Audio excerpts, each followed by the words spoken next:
myself logged on here to my YouTube live. Okay, there I am again. Okay, I try to do both of these so I can make sure I don't have to spend the time to come back and do them again. So hopefully this network will allow me to look like it's trying to jam up here on Facebook now that I've logged on here to my YouTube. Um, yeah, jam up on Facebook, but want to say hello. Don't know what it's doing here. Now I'm gonna have to like redo or something. It won't do anything here on Facebook. Let me reload and then come back. And so y'all be patient with me because I want to get back on here on Facebook. I don't know why it's jamming like this, but it's okay. The devil's still stupid and loser. So but anyway, I was going to get on here really quick and didn't want to go ahead of myself. So this give you a little time because I don't spend time trying to get nobody to wait till they get on here. Though I appreciate you all coming on to hear what the Spirit of the Lord is saying. And so let me see if I can get it. Okay, it went away. Let's see. I guess the network shut it down. Let me see if I can go down here and get it back. Okay, get it act right. Oh, what it's doing. Okay, y'all. Okay, two, one. There we are. Okay, I'm back. So it went. It looked like it was trying to go anyway. But anyway, listen. Oh, it just went out. I don't know why the light just went away.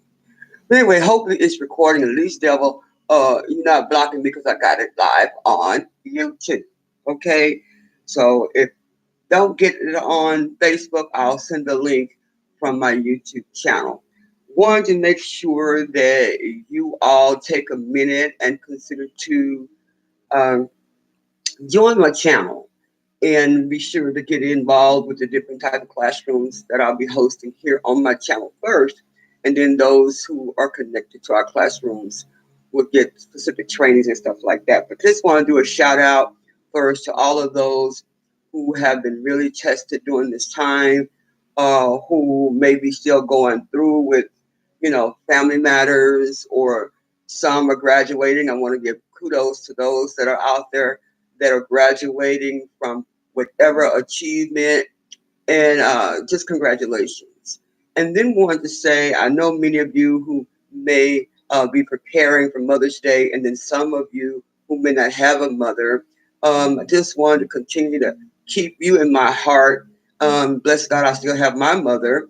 I just want you all to just take a minute and just think about, even though it's hard, that grief, people are going through so much loss, and we just went through some bats of the storm as well, and so many are lost, and so many have been going through some detrimental things in regards to the storm.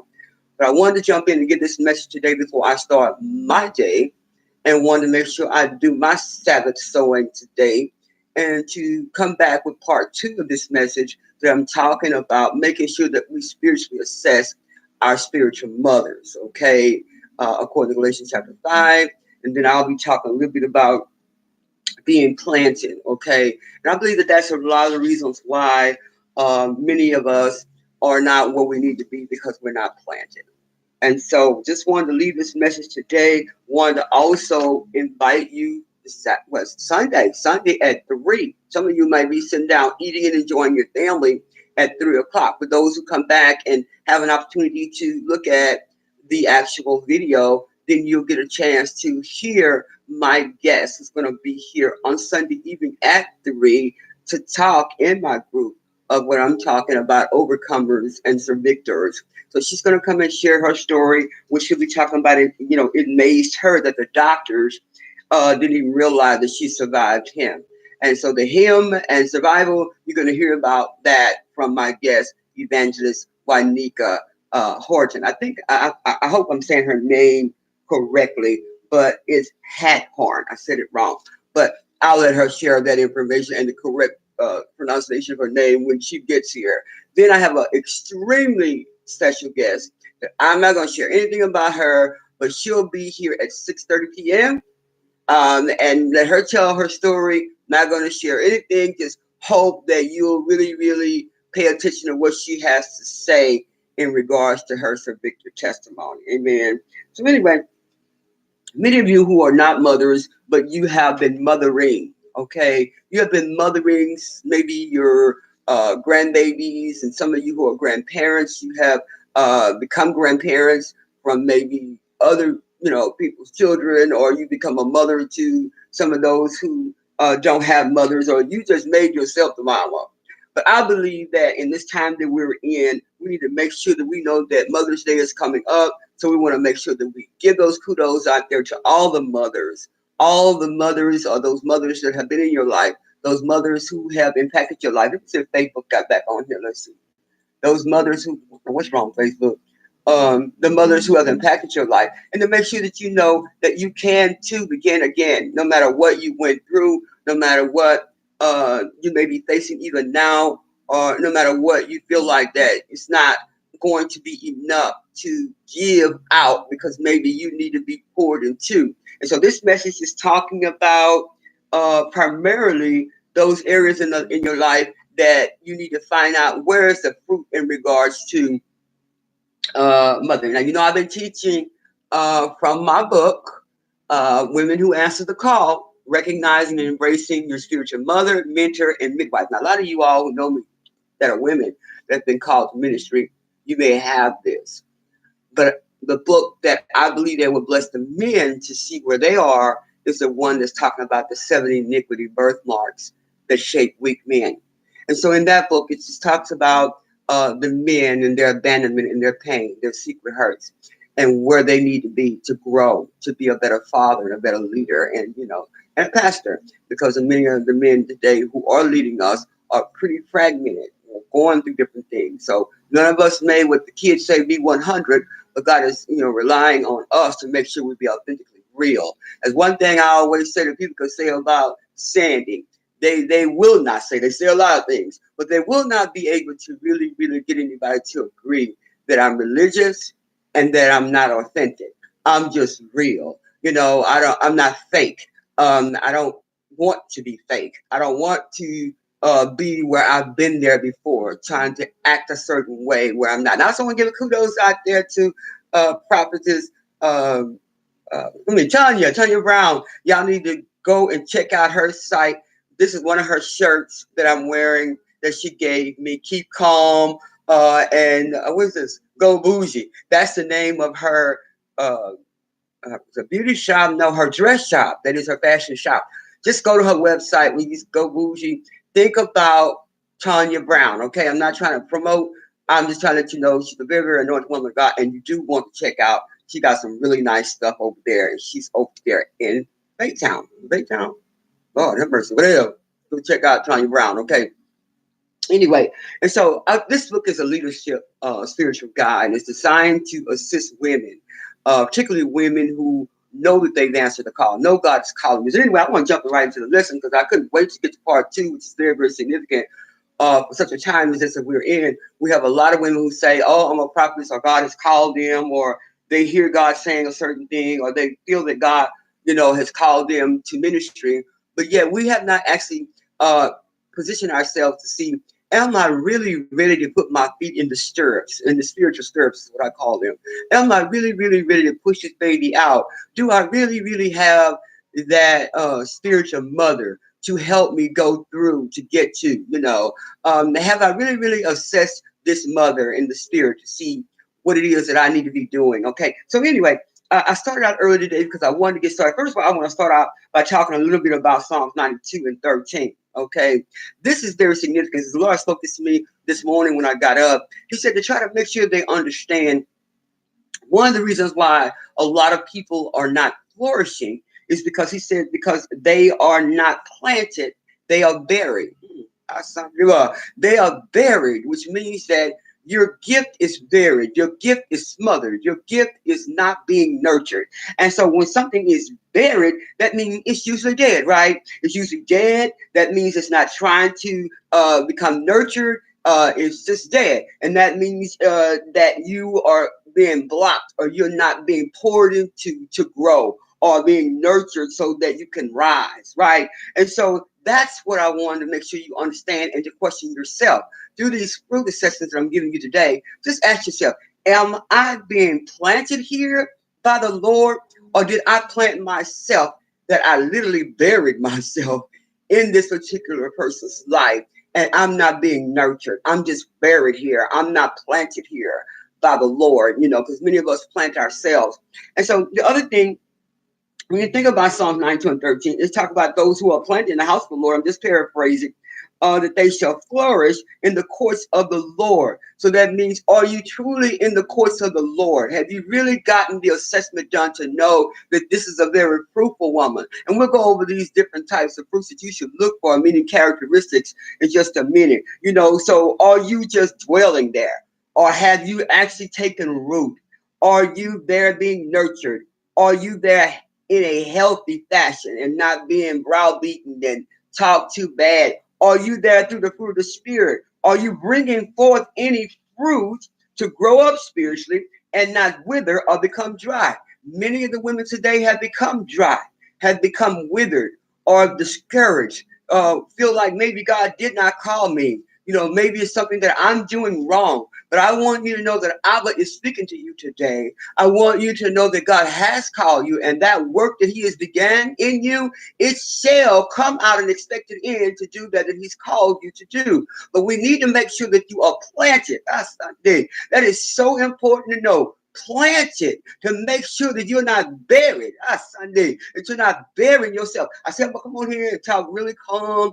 But being an elder in the ministry and one that's got such great convictions about being there and done that, knowing how important it is that we be authentic, that we be, genuine in who God has called us to be, so that we won't birth out women who are running around like vagabonds and not really, really coming full circle authentically is number one, genuinely in who they are, that God will want you to birth out, not just getting birthed out for yourself, so that you can lead as well, right? Because you have been poured into and now you can pour back. Got it? So anyway, let's look at really quickly. I talked about a while back on one of my teachings about being teachable. One of the things, one of those fruits you got to look at to see whether or not, or if you're able to question or talk to your mentor. And we're going to get into your spiritual mother. Right now, we're talking about mothering. And then I'll get into mentoring the next time I come back on. Okay. And so I'm trying to cover all of these. I'm trying to cover the spiritual mother, the mentor, and the midwife. Midwife, I'm doing last because this is a very big one. And we'll talk about that pushing out, okay, and how important it is that you have someone who won't have you abort your baby because they get you go too fast, They get you to put you in a position of something that you're spiritually ignorant about. But anyway, I don't want to go no further than that. Let's look at the characteristics really, really fast. First of all, they got to have love. I talked about that a little bit last week. Love, long suffering, the desire to nurture. The gift of wisdom is so important. I pray for wisdom every day and every night, all through the things that I do. Lord, give me wisdom. If we need anything today, we need some wisdom. Amen. To make sure we're making the right decisions about stuff. And then discernment. Lord, we need some discernment.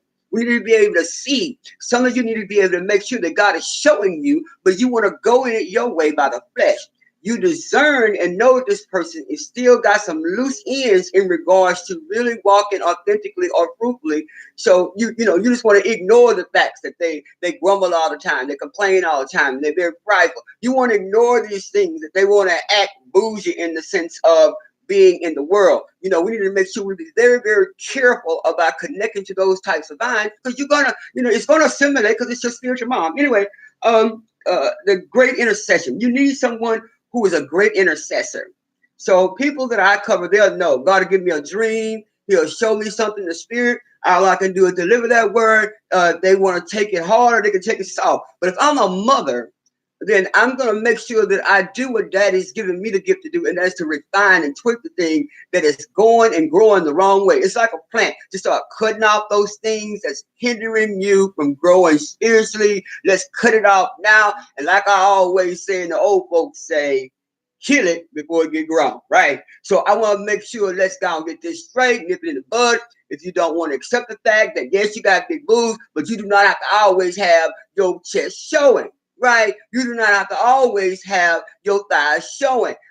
Because what imagination would meaning, when I say imagination, meaning what kind of excitement or wanting you as a woman through the spirit, the eyes of the spirit, that the man is finding his wife and not you trying to find a man. Why can't we just make sure that we be modest in what we wear? I'm not trying to say, hey, you dress down to your knees. I talk about your ankle. I talked about that last week. But I am trying to say being modest. Okay, and so we need someone who can intercede for us, who can show us and talk to us. Then we need someone who has knowledge, right?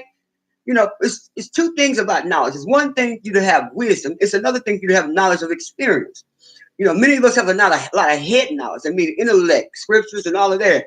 But you have no knowledge of practical life living. Where you've been, the thing you've been through, like these subjects that are coming on talking to the women about where they've been, what they're going through, and what they have conquered, overcame. Very important for us to look at so that we can look at the overcomers who can give us knowledge about what not to do and what to think about. That's why we call it think again, right? And so then the word of knowledge they need to have divine strength. That means that they can endure a situation. They're showing you what they endured. They need to have comforting, that they can comfort you and not browbeat you or say, well, I told you and you this. And then spirit of excellence. People say, I have that. I believe that if kingdom is watching me, I'm doing all I can to represent daddy. Okay. So therefore, I believe that what I do, my ultimate goal first is to please Daddy God. And so when I please him, everything else is just lamb yet. I believe that if Daddy's pleased, I'm not trying to see what your agenda is. I'm trying to see that I'm following the directives for service excellence and ministry excellence delivery based on what Daddy is telling me to do. Amen. And so then that means what I need to be tweaked in, what I need to hear by the Spirit through those that are wise, through those that are experienced. Then I'm listening to those populations saying, well, Sandy, you need to think about this. Well, Sandy, you're a little hard in this. And, so I'm not so to the point that I think that I can't be refined. I believe that's why I run with elders who are wise, who have knowledge and experience in these areas. And so anyway, so the spirit of excellence, compassionate. They're very compassionate. They don't just have a group of people that they just see or do or come see after or nurture. They're very compassionate. They're there to help and to see your need. They're very tender heart, the same thing. They're very affectionate. They're very generous. They're not always there to take. They want to give. We have a lot of spiritual mothers who's always, woe is me, and looking for somebody, always putting something on their cash app or giving them something, and nobody's giving anything. I mean, to sit down and take just a minute here like I am now to sow into the lives of those who I know God, has used me in times past to bless, then we should be able to take that wisdom, that knowledge, and experience to be able to come back and bless somebody else. But we're too busy trying to get platforms to be on and not trying to send the message of hope in some fashion for where you've been, the knowledge and experience,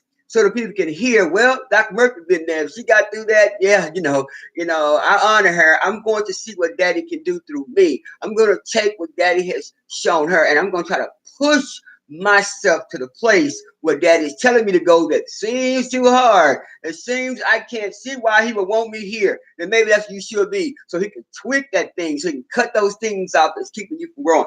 Anyway, they're very protective. Oh God, I'm very protective. Those who know about me, those people who I mentor, those people who come through my school, whether they're men or women of God, they know I'm going to protect you. I'm gonna make sure that anybody in the school, anybody that's connected to this line, you come and try and talk about sister so and so, this one here, I'm gonna protect those things that concern that individual. So that means if you got an issue, you need to do what the Bible says. If you have a knot with your brother and your sister, you need to go to them. I didn't say email them. I didn't say text them. I said you need to go to them because that's what Scripture says. And so that means you need to be in prayer to see when is Daddy telling you to go to them. Don't just go to them and say, well, I have a problem with you and I have this. You need to pray. So protectiveness is very important, to make sure you cover their nakedness, to make sure you're there, to make sure that you sharpen them to know to keep their mouth shut and don't be trying to word curse their mentor or their pastors and their leaders and their first ladies. Shut your mouth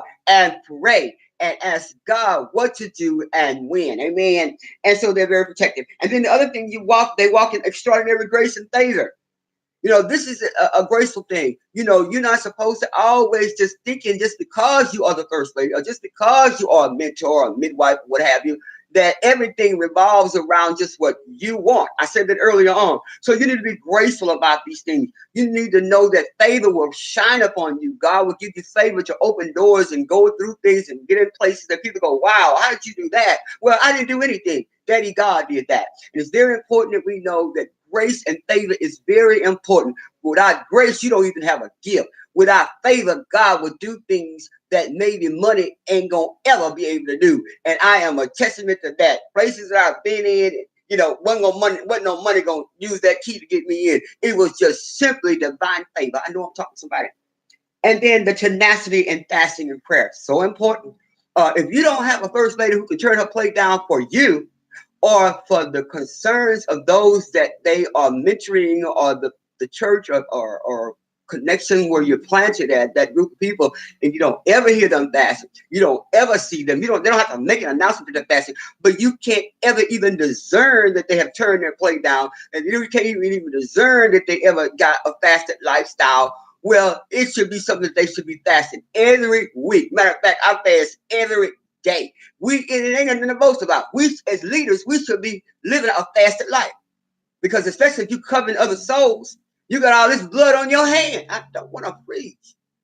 So who wants to always say I'm a spiritual mother, but you want this blood on your hand and you got all these people running around? That's why those who say I'm their spiritual mother, I just look at them and go, really? Please don't make that announcement anymore to anybody. Because if you're my spiritual daughter or my spiritual son, the first thing I'm looking at is your fruit. Because certainly, if there's something wrong with my fruit hanging on this tree, then I need somebody to ring my bell and say, this here is not fruitful, Dr. Murphy.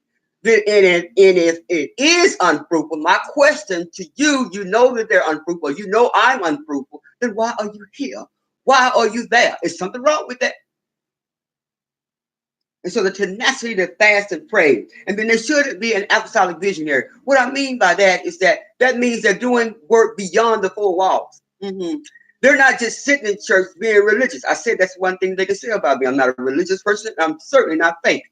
What are you or have you done lately with your spiritual mother that is authentically trying to reach beyond the four walls? Not just having 100 women in red, not just having just something that they always do, prayer breakfast, and ain't really nothing going on there but a bunch of eating and no praying. Listen to me. I'm trying to talk to you about the things that we are connected to. I'm trying to talk to you about the other part of what are you doing socially active. We got to do way beyond prayer. We got to act. Well, how they say, faith without works, the Bible says, is dead. So what are you going to do in regards to what you've been praying about? When are you going to be able to at least host something maybe like this to talk to somebody?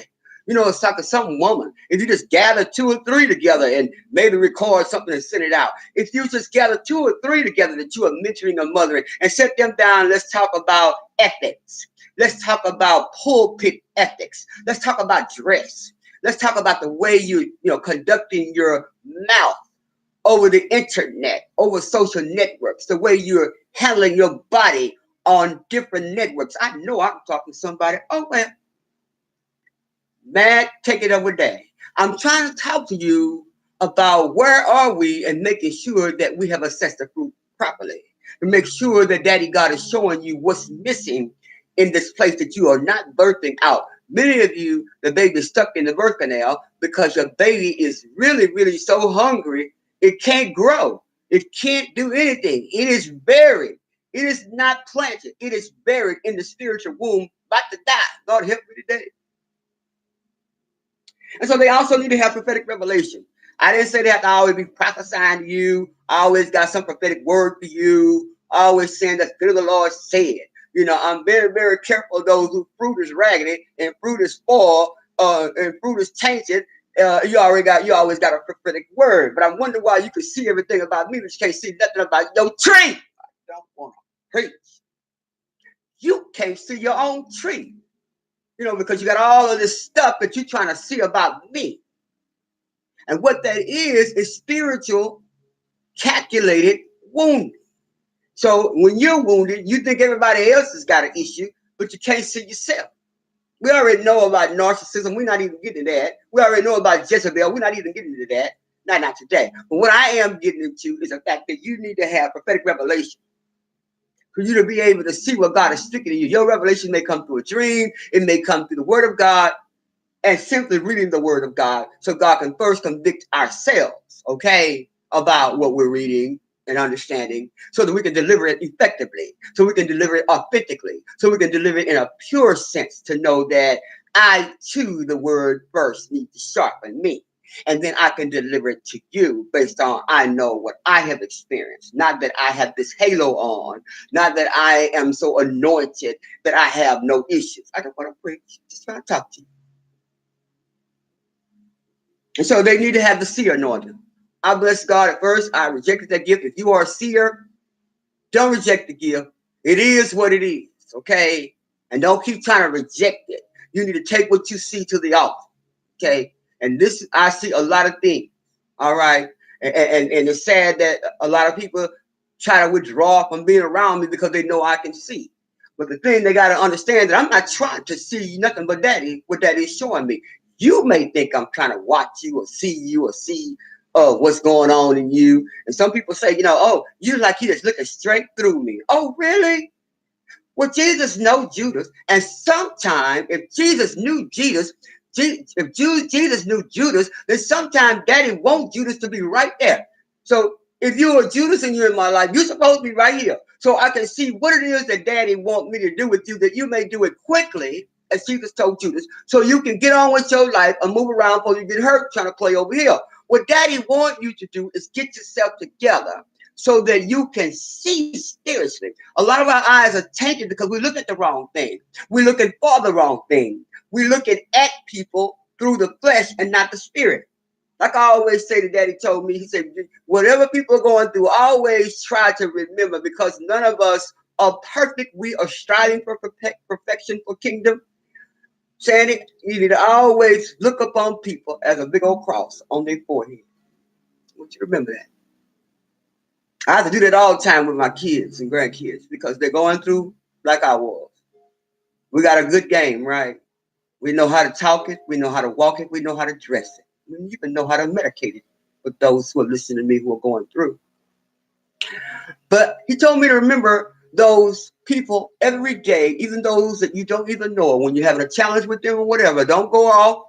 Just take a deep breath and see the cross. That same cross that I have on your forehead, I still have on them, giving them a chance. But what I want you to recognize is that we all are victims of some kind of hell. And it's up to us to make sure that we flow in the fruit and that we remember to put the cross on those who, that I call it invisible cross, that you see it there, but that's to keep you in the line of the fruit of the spirit. So you won't go off, so that you can be that one part of us in the fruit that we all have a hard time with. Well, we know love is when we all challenged because it's hard to love somebody you want to just jab slap. But long suffering. That's why I can have Judas right here by me, because I'm long suffering. I can love the hell right out of you. And I know what Daddy say do, what for you and when. Because I'm a mature woman of God. I believe that Daddy God has shown me that I don't have to have people all around me. Some of you want people all around you. Some of you just want pulpits. Some of you want platforms. Some of you just want to be able to call the title so you can feel complete. But that's not going to make you complete. Colossians 2:10 tells you are complete in him who is the head of all principalities and powers. No man will get glory but Daddy for where you've been and where you're trying to go if you let him really, really plant you. And then it goes on to say, you gotta have, I talk about the seer anointing, so don't reject that gift. I see real good, as the old folks say, through muddy waters. It's amazing that I can see that good in the spirit. And you said, oh, if you saw this, why didn't you see that? Well, some things Daddy don't want you to see for his reason. Some things I can see that I'm like, and why, my God, why would you let me see that? Oh, God. But some things he wants you to see what not to do, and some things he wants you to see what you need to do to help that person get to. I know I'm preaching to somebody and talking at the same time. And so the seer anointing, they need to have that. They need to be a spiritual midwife. We'll get into that. I talked about that early on. And then it need to be sacrificial. And so, Dr. Murphy, then, what are some of the ways?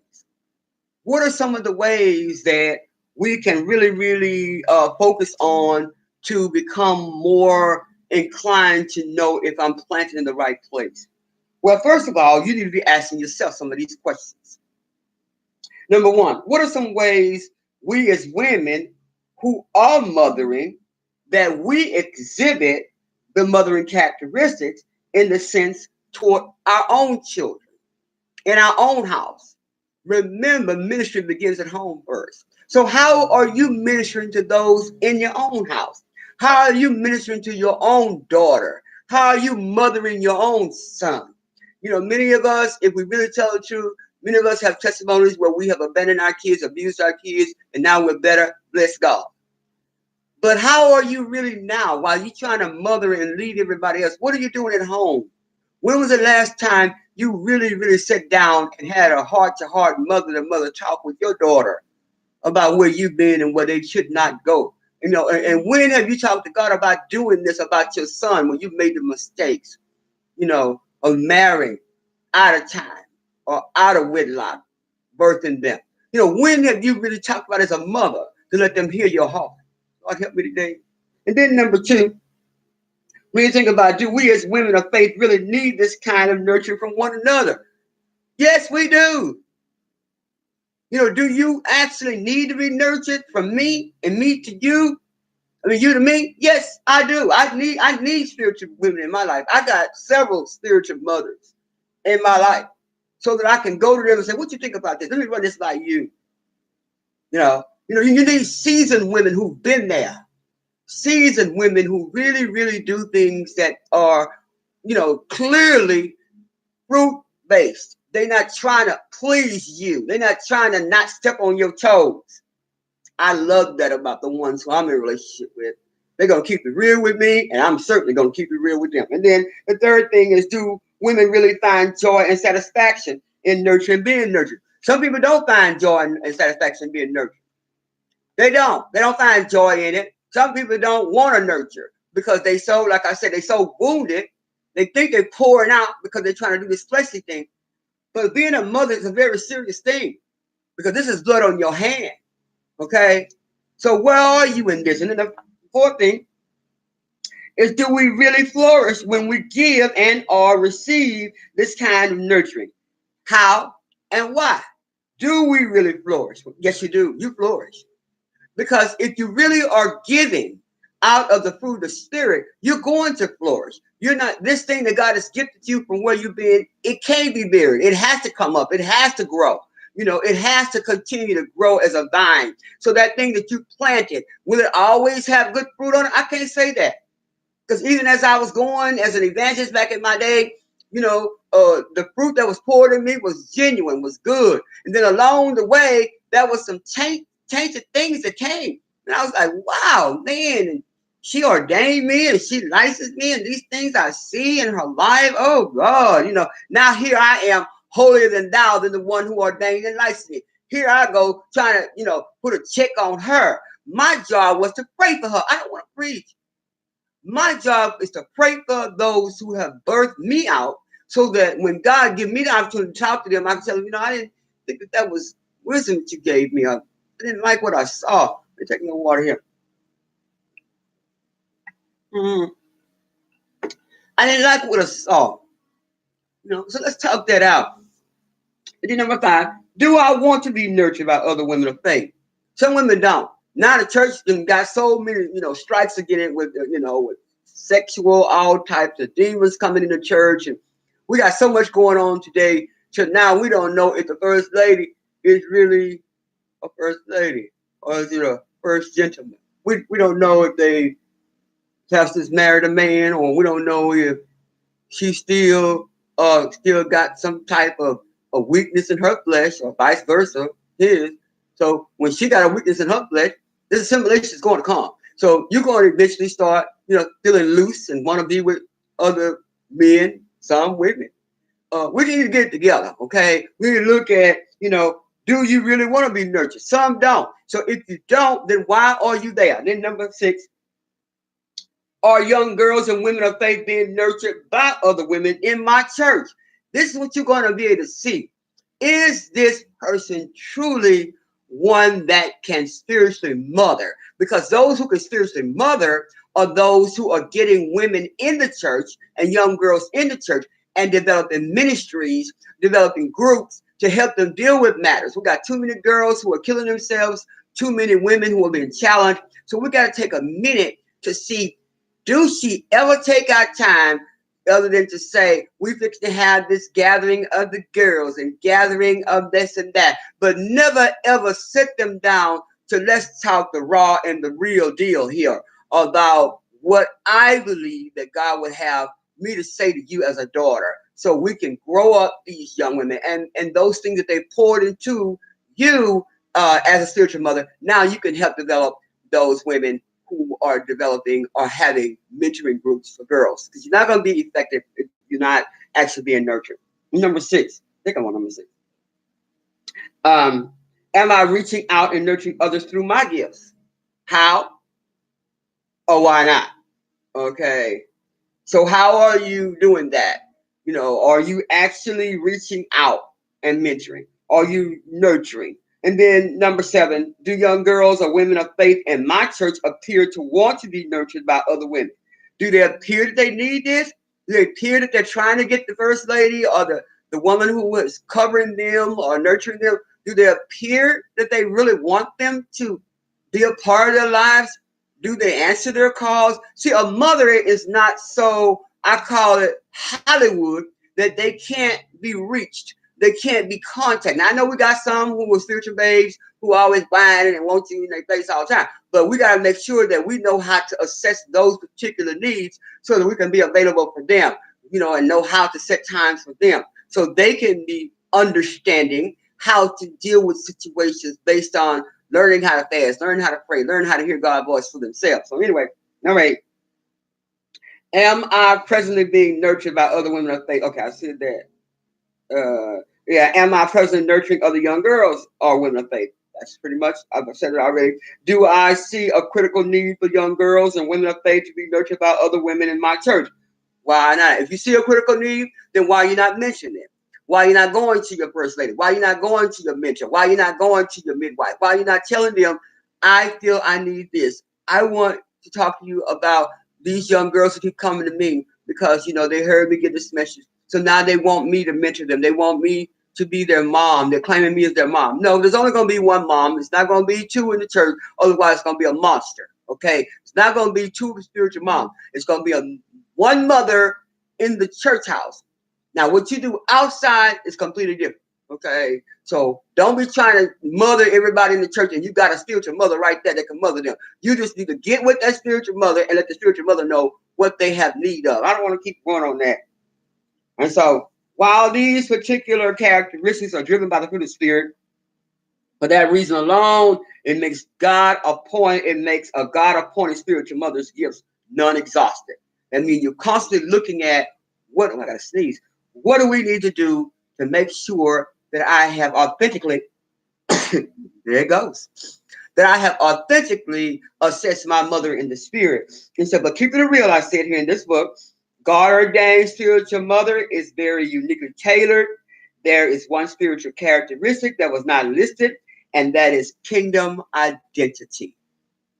I talked about that here.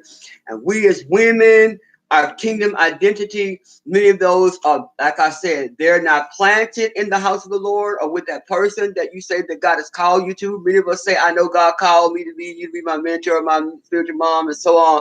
But you know that you looking at what you feel the platform or the anointing of a person's life that you can get it like Elijah. But that doesn't happen without humility. You need to go back and read the story of Elijah. And then you'll see how he was very, very humble. He was very, very faithful. He was very, very close to him. He wasn't trying to usurp authority. He was there to serve. He was there to receive. Listen to me. One of the things I want to close out with is to make sure that many of us recognize that a lot of the people that we're calling our mothers, they're novice in the spirit. They're really not there to show that they have flaws or to talk to you about where they're weak so that they won't use it against you.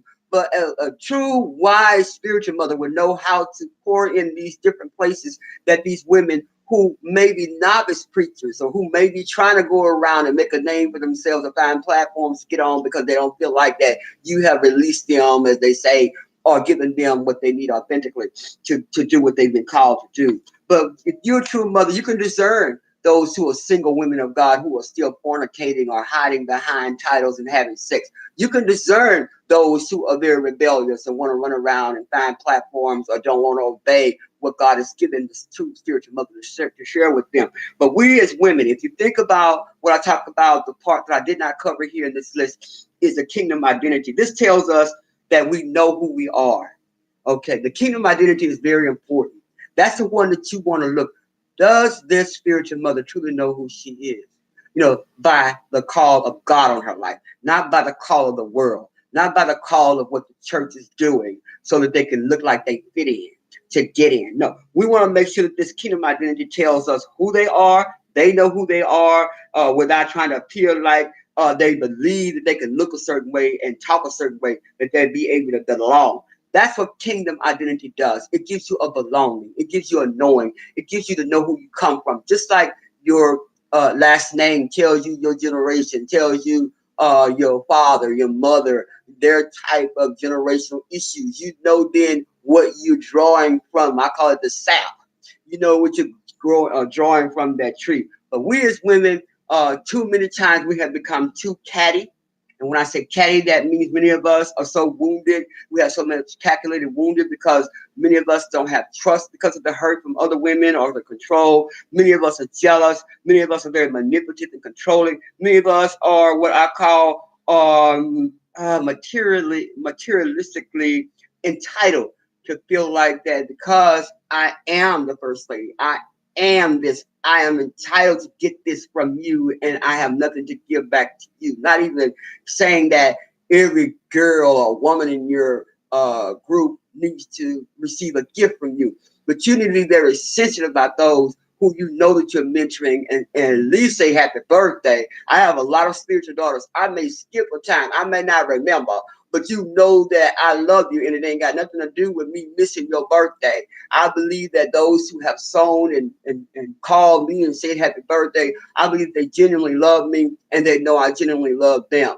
And one of the things that I think is very important is that we look at how we emotionally bully one another, how we don't celebrate, how we compete, how we are very, very, I guess, exploit or uncover nakedness of one another. Very important to know. I think this lesson has went way beyond what I wanted to go, but I'm glad I did. I pray that your holiday be wonderful. I pray that this has blessed you. I pray that you will even share this message.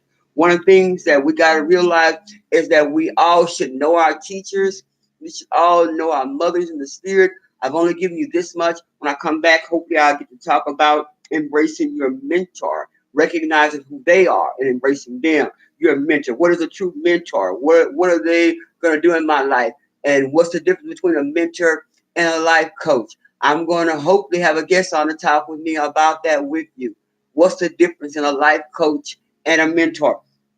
And so that means you got to have, first of all, to start out to begin to assess. First, Galatians chapter 5, go through the fruit. Second, think about what I just taught you about being planted. And most of all, make sure that you're humble and have a teachable spirit. God bless you. I pray that this blessed you. Certainly blessed me to make sure I continuously assess myself. Love you so much. Please leave me some comments. Give me some thumbs up. Make sure God has really spoken to you. I want to hear from you. Let me know what God spoke to you in this message. Have a good preparation for your Mother's Day. I don't know if I'll be back here, but tomorrow night I will be here with my guest talking about she don't know, and the doctors truly don't know how she made it out of that with this particular person. God bless you so much. Love you. Talk to you soon. I don't know what Facebook is doing over here. We'll talk to you later. Please share.